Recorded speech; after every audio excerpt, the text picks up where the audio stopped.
Alright, so in today's lecture we are going to do an exercise related to the argument principle in which we are going to practice the use of the argument principle to find the number of zeros of a given polynomial in a certain quadrant.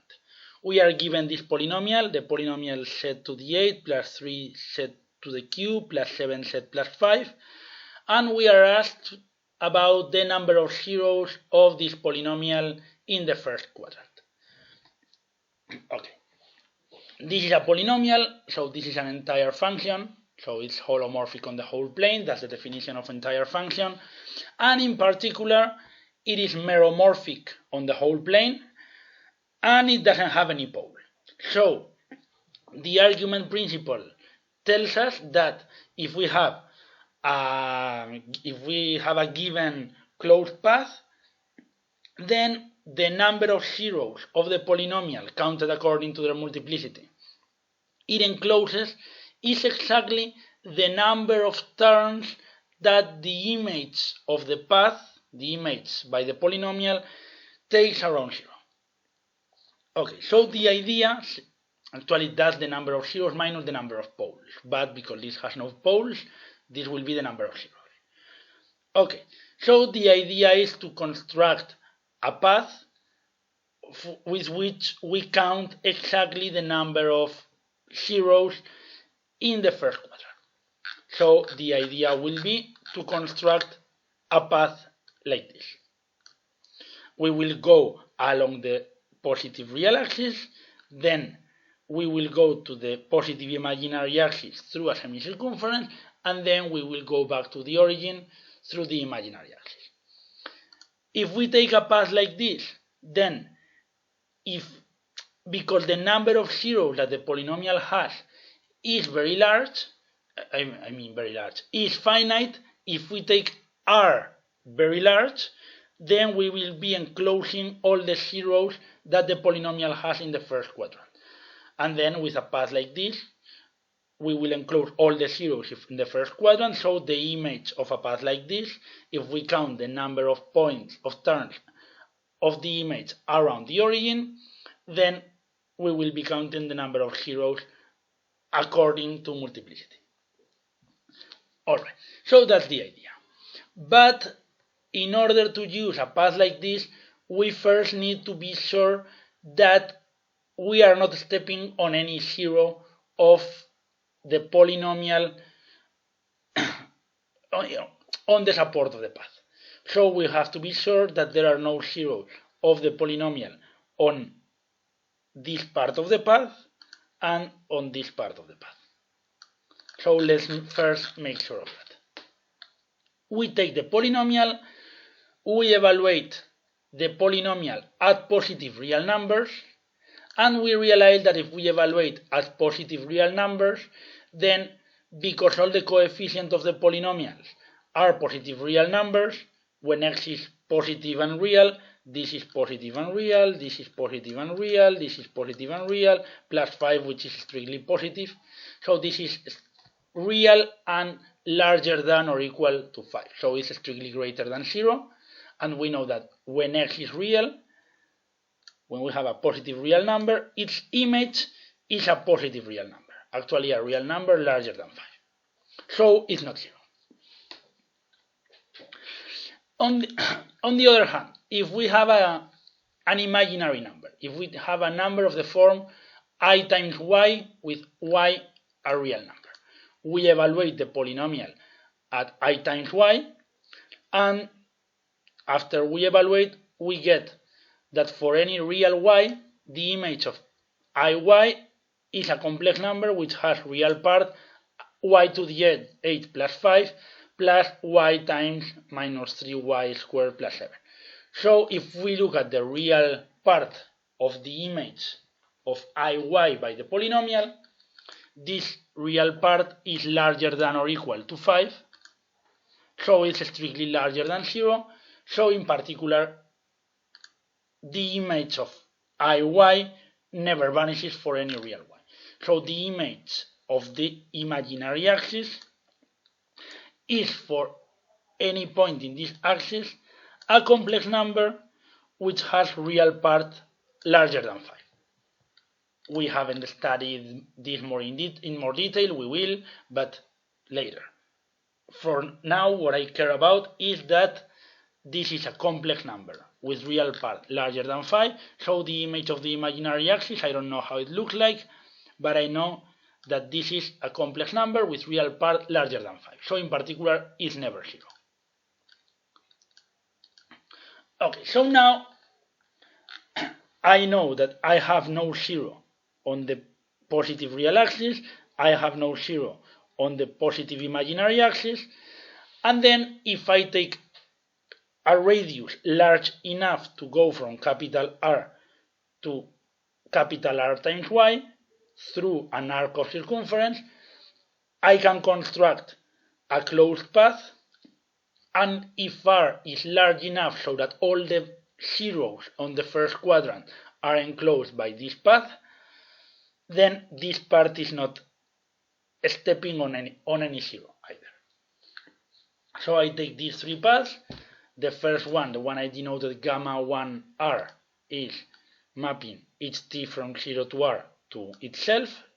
It's this part of the path. Gamma 2R is for a fixed R, the one which is mapping every t to R times e to the it, is this part of the circumference.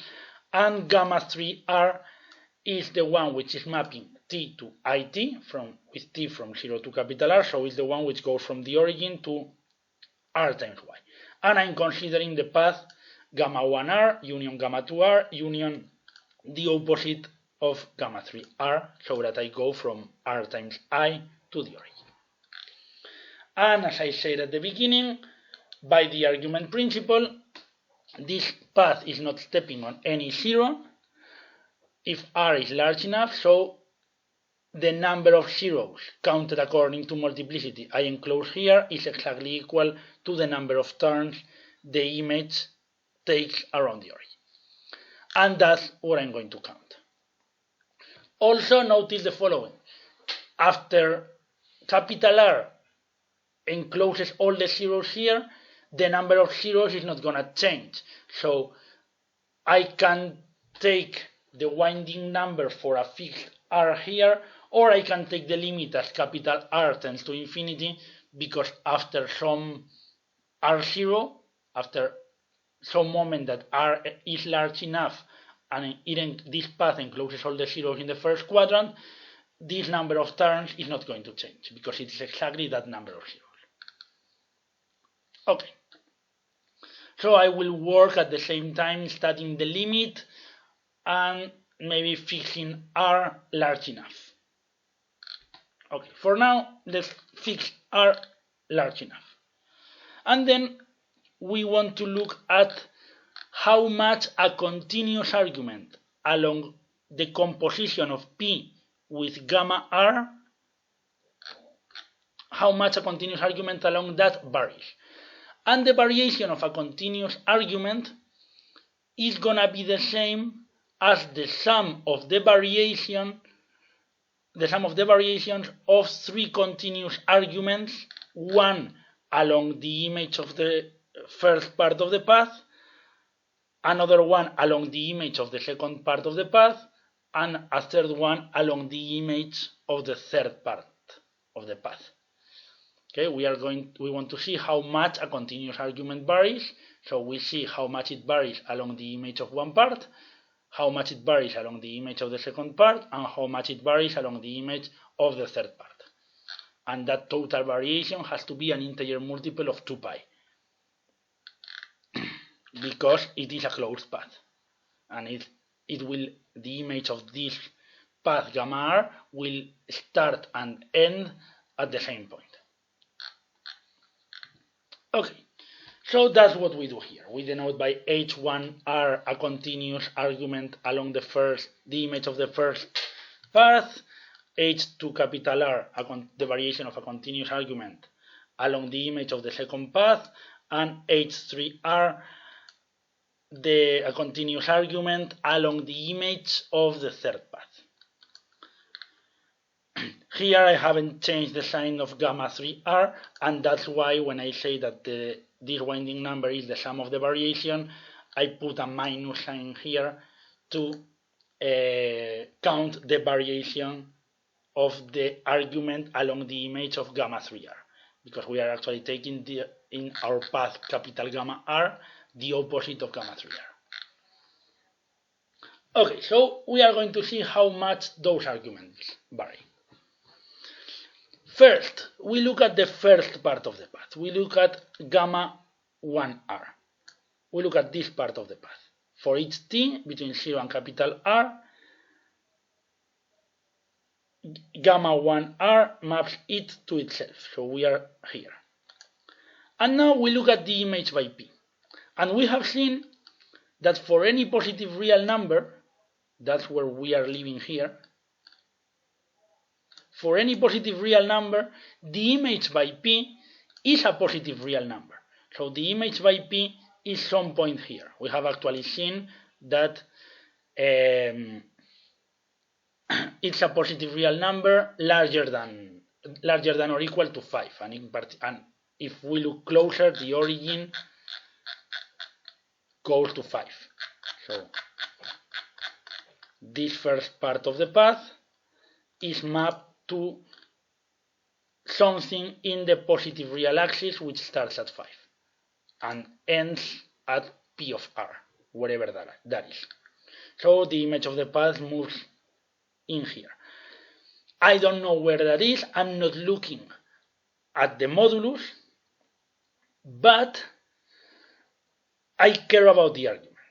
And we see that a continuous argument along this path, which is the image of gamma 1r, can be the constant 0, because all these numbers have argument 0, or one argument of all these numbers is 0, and the constant function is continuous. So a continuous argument along p of gamma 1r is 0, and that doesn't change, so the variation of that continuous argument along the image of this part of the path is 0. The argument is not changing here. This part is not contributing anything in order to give terms around the origin. Okay, let's go now with the second part of the path, with the arc which will go from r to r times I. And we look at the image by the polynomial of any point in that part of the path, which is of the form r times e to the it with t between 0 and pi over 2. We take the image by the polynomial. This is the image by the polynomial r e to the it to the 8 plus 3 r e to the it to the 3 plus 7 r e to the it plus 5. And here what we realize is that when capital R is big, the modulus of set is big, this is set, the 8th power is the dominating term, in some sense. And then if we take that as a common factor, we have that this is r e to the it to the 8 times 1 plus something else. 3 over r e to the it to the 5 plus 7 r e to the it to the 7 plus 5 r e to the it to the 8. Okay, and the key thing is that when capital R is big, all these things that we are summing to 1, we have 1 plus something, but when R is very big, this something is going to be small.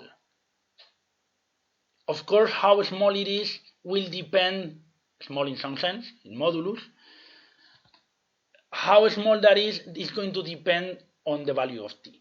But for every t, when r is big, this is going to be small. So this 1 plus something is going to be close to 1. And if this is close to 1, the principal argument of this is going to be continuous when t moves. Because if this is close to 1 for every t, that means that's on the right half plane. And if this is on the right half plane, the principal argument is continuous there. So the principal argument of this will be continuous. Of course, we have to justify that, but that's the idea that there's behind this. So we will have a continuous argument for this. And this other part, which is multiplying, is r e to the I 8t, and here we have the continuous argument for that, because we know that an argument for this will be 8t, and 8t is a continuous function. So we have what I've denoted h tilde sub 1r, which is the map t to 8t with t where t is moving on 0 pi over 2. That's where I was moving from the beginning. And that is a continuous argument along the path given only by this part. And regarding the other part, we look at the modulus of this thing we are summing to 1, and by the triangle inequality for any t, no matter which t I take, for any t that is bounded above by this thing, this number. I took modulus of each part, and the modulus of e to the I5t is 1, the modulus of e to the I7t is 1, and the modulus of e to the I8t is 1. So I have this upper bound, which is a uniform upper bound on t. For every t, I have this upper bound. This does not depend on t. But also, when r is very big, if I take limit as r tends to infinity, this tends to 0. So that means that if I take r big enough, larger than some constant, the modulus of this thing is going to be smaller than 1. The modulus of this will be smaller than this, which can be smaller than 1 if r is very big. So for every t, I will have a uniform upper bound for the modulus of this smaller than 1. And then 1 plus that thing, 1 plus this number, for any t, no matter which t I take here, will be in the disk center at 1 and radius 1. Because it's 1 plus something with modulus smaller than 1. And now I fully justify that, because for every t this thing is in this disk, the principal argument of that is a continuous argument along the path given by this expression, when t moves between 0 and pi over 2. Okay, so I have a continuous argument for this, a continuous argument for this. This is a product, so the sum of the two continuous arguments, 8t plus the other thing, plus the principal argument of the image of t by this expression, is a continuous argument along the path gamma, which is the product of the two expressions, which was exactly gamma 2r of t, the second part of my path. This is a continuous argument, so now I look at how much a continuous argument varies. I look at what's the value of that at pi over 2 minus the value of that at 0. The first part, 8t, varies 8 pi over 2 minus 0, which is 4 pi. And the other part, the principal argument, when this is when t is pi over 2, this will be whatever it is, some complex number, and I take its principal argument. And when t is 0, gamma tilde 2r of 0 was a real number that I can check. If t is 0, this is a real number. So the principal argument of that positive real number, because it's positive, is 0. And this is the variation of a continuous argument along the image of the second path, along the image of the arc of circumference. Okay, and notice also that when r is really big, when I take r going to infinity,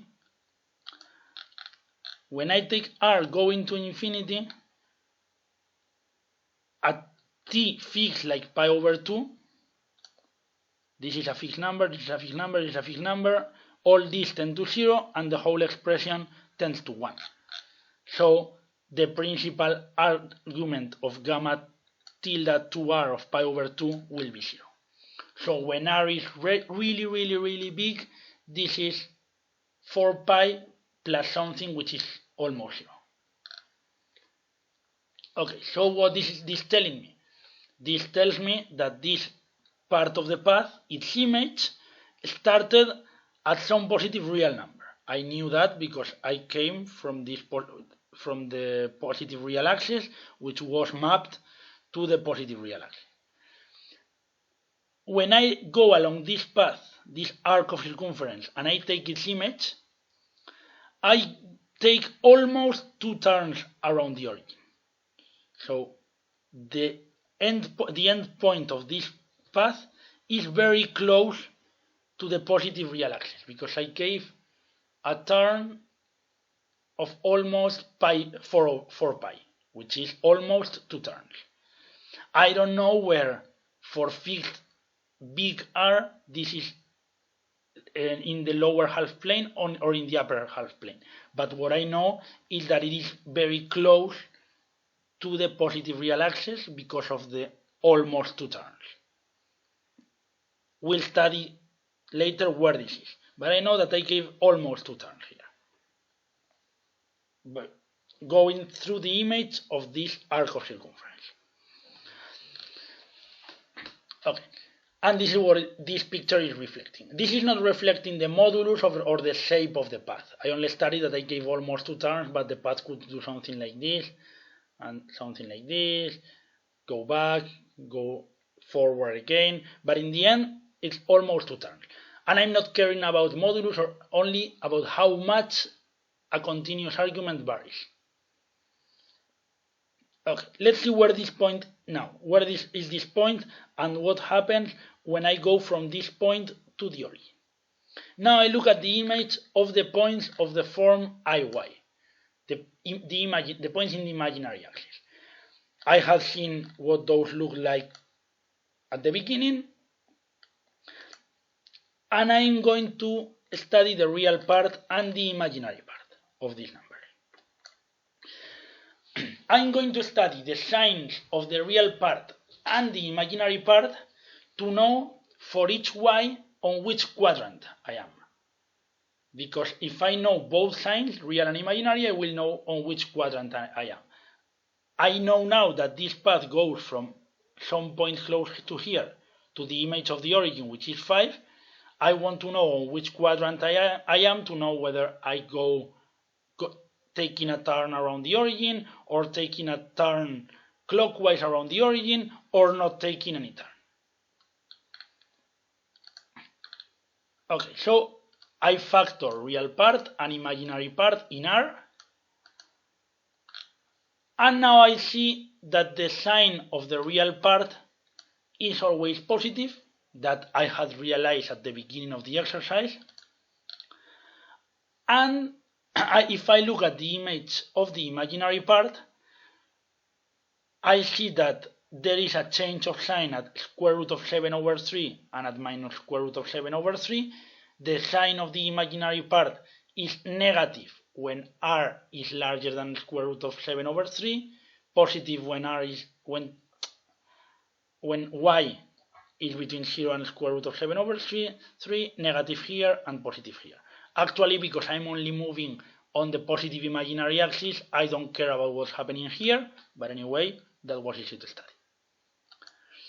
And now I see, if I know the sign of the real part and the sign of the imaginary part, I know that I'm on the fourth quadrant when t is larger than square root of 7 over 3, positive real part and negative imaginary part, and I'm on the first quadrant if t is between 0 and square root of 7 over 3.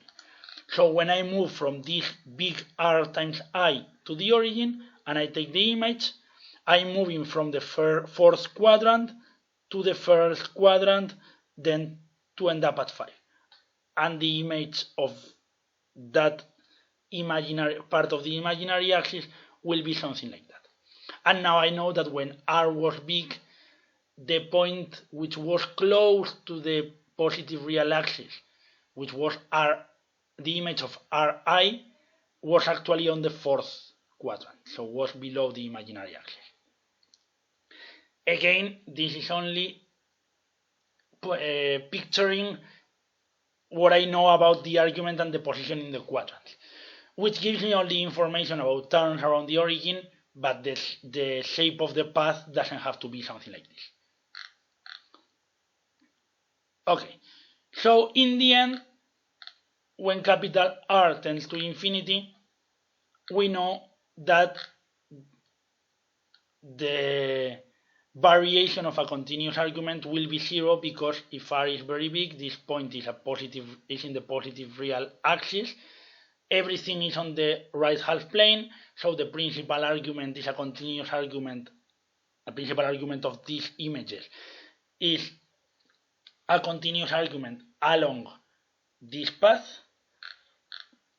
and then the variation of the argument when R tends to infinity tends to 0. So in the end, this is what I know. This part of the path moves to something on the positive real axis. This arc of circumference, when R is big, takes almost 2 turns around the origin, ending a bit below the real axis. And then when I go from capital Ri to the origin, I jump from the fourth quadrant to the first, and then end up at 5, and this is what my image of this path looks like. Not in shape, but in terms of number of turns around the origin. And the argument principle tells me that inside here, I have 2 zeros of the polynomial counted according to multiplicity. So either there are 2 zeros or there is 1 zero of multiplicity 2. To know the difference, we will have to study a bit harder, but we are not going to do that. So we can say that we have 2 zeros counted according to multiplicity. Okay, some final remarks. Now we know some more information about where the number of zeros, where the zeros of the polynomial are, because we know it doesn't have any zero on the positive real axis, but the polynomial had real coefficients, 1, 3, 7, and 5. And if it has real coefficients, we know that if some complex number is a zero of the polynomial, then also its conjugate is a zero of the polynomial. So if we have 2 zeros on this quadrant, their conjugates are zeros of the polynomial also. So we also have 2 zeros on the fourth quadrant. And if we have 1 zero with multiplicity 2, then we have 1 zero with multiplicity 2 on the fourth quadrant. So either there are 2 zeros in the first quadrant and 2 in the second, and 2 in the fourth, all of them with multiplicity 1, or 1 zero with multiplicity 2 in the first and 1 zero with multiplicity 2 in the fourth. So we have 4 zeros on the right half plane. But then we have 4 zeros on the left half plane, because we don't have any zeros on the imaginary axis either. And again, if we have 4 zeros on the left half plane, because once we have a zero, its conjugate is also a zero, we have either 2 zeros on the second and 2 zeros on the third open quadrant, or 1 in the second and 1 in the third open quadrants, and 2 in the negative real axis, or 4 zeros in the negative real axis. Those are the possibilities we have. Where here, when we say 2 in the second and 2 in the third, could be one of them with multiplicity 2 and one of them with multiplicity 2. Okay, so this is everything for today. Recall, we have studied the number of zeros of a polynomial in an open quadrant, considering a path like this, making sure we don't have zeros on any of the parts of the path. For the arc of circumference, we can always guarantee that because we can take the radius large enough so that we enclose all the paths. For the positive real axis and positive imaginary axis, we had to study that, whether there were zeros or not. And then we saw how many turns each of the images of the parts of the path gave around the origin. In the case where R was always large enough, we separated the dominating term, and separating the dominating term, this exponent 8 was the one which was marking that 8 times a quarter of circumference was like 2 turns, and the other part was, when R was very big, was always very close to 1 and didn't contribute much to the variation of the argument, and in the limit it contributes nothing. And in the image of the imaginary axis, we could study how many turns it gave around the origin by studying in which quadrant the image of the point was, depending on where I was in the imaginary axis. Okay, tomorrow we will do another exercise in this spirit.